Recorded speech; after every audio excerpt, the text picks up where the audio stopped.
Hi, my name is Alex Hong, and then I'm the first author and the presenter of this paper, CSAM, a 2.5D cross-slice attention module for anisotropic volumetric medical image segmentation, and we're from UCLA. First, we're going to be introducing what 2D, 3D, and 2.5D segmentation is. So 2D segmentation is pretty simple. So you input the model with a 2D single slice 2D image, and then use 2D encoder and decoder and get the segmentation results. And for 3D, that's basically the same thing. So you input the model with a 3D volume, and then you use 3D encoder and 3D decoder, and then get the final results from the decoder. And that's in like 3D volume.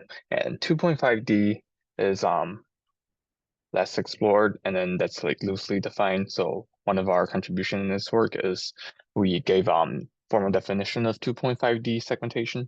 And then 2.5D segmentation is a little bit more interesting. So because it's essentially input the model with the entire volume, or at least some part of the volume, like consecutive slices, but are only using like 2D encoders and 2D decoders.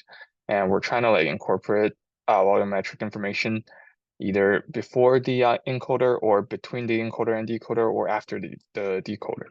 And this work, or like in the most popular 2.5D segmentation methods, we're using incorporating the volumetric or cross-slice information, which is what we call it, in like between the encoder and decoder.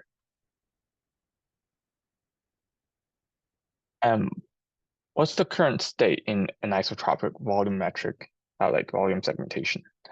Like 2D methods clearly have like disadvantages because they don't fully utilize volumetric information.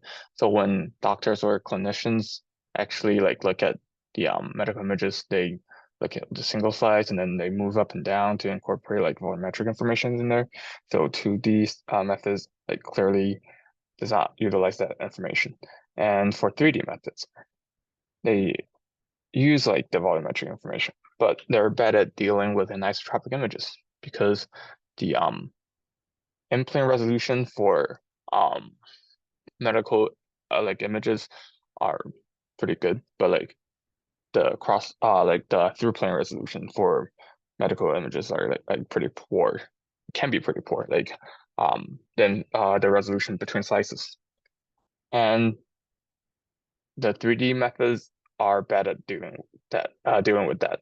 And then 2.5D methods, they're like actually better at dealing with anisotropic images, but usually there's like some hyperparameters we need to determine, and like 2.5D methods can have a pretty large memory consumption. So that's what we're trying to solve in this work. So our main contribution is we proposed a formal definition of 2.5D medical image segmentation methods, and you can find more details of that in our paper. And then we propose a new 2.5D cross-slice attention mechanism that can greatly reduce the number of parameters compared with like current state of the art. And the proposed model can be like inserted into any existing 2D methods. And then like experiments have shown that our methods works like really well compared with like other methods. So here's a brief overview. Like I said, we're trying to like do the cross-slice attention in between the encoder and decoder. So all these input feature maps are like the encoded feature maps from the output from the encoder. And then L is the number of slices, and HWC is the height, width, and the number of channels. So each box actually represent like the feature maps from like each slice. So the the feature map go through like semantic attention, positional attention, and slice attention sequentially, and get the refined feature maps. A little bit more details on like each attention module. So semantics attention actually just trying to generate an attention map to that indicates like which channel of like which semantic channel is more important in the segmentation. And then the positional intention is like basically the same thing. We're trying to generate an attention map that tells you like which spatial location, like which spatial position is more important. And the size attention is just trying to like generate an attention map all over the slices to say like which slices are more likely to contain like important information regarding the segmentation. And then there say slice uncertainty module in the slice attention. So we're trying to what we're trying to do here is because like I said, the in-plane resolutions are pretty poor. I mean the in-plane resolutions are pretty good, but like the information between slices are pretty bad. So we're trying to like incorporate that in the model because there's supposed to be more like uncertainty between slices. So we're trying to like model that with low rank Gaussian distribution. Just defined like that. You can find more details about that in the paper, but the motivation is just trying to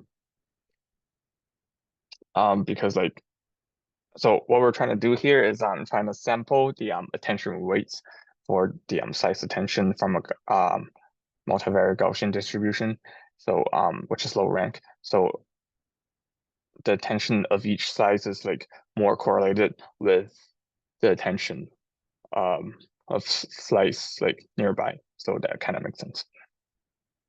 So this is the implementation of our proposed module on like UNet and UNet++. And that's the ablation study on processual neural segmentation on UNet++. And TZ is transition zone and PZ is peripheral zone on prostate. And then the stars indicates like statistical significance, and the numbers are dice coefficient. So using all three attentions actually like work the best, and then using uncertainty actually works like better than not using uncertainty. So that uncertainty works as kind of like a regularizer. And that's the prostate zonal segmentation results. And our proposed method is comparable to a CatNet, which is the state-of-the-art 2.5D segmentation method that we proposed in the previous paper, but the method proposed in this paper has like a lot less parameters. And that's the result on prostate cancer segmentation. We compare our method with all the 3D methods, and ours works the best. And then that's the dice coefficient, and that's the classification AUC. And the positive case is defined as if there's like one positive pixels in the entire volume, then we assign that to like positives. Then for the visual results, our method, like the green ones are the ground truth and the red are the prediction.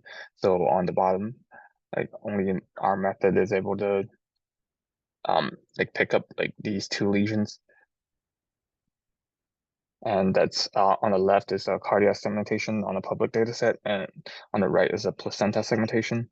And it's pretty clear that our method works the best on like different backbones compared with like 2D, 3D, and 2.5D methods.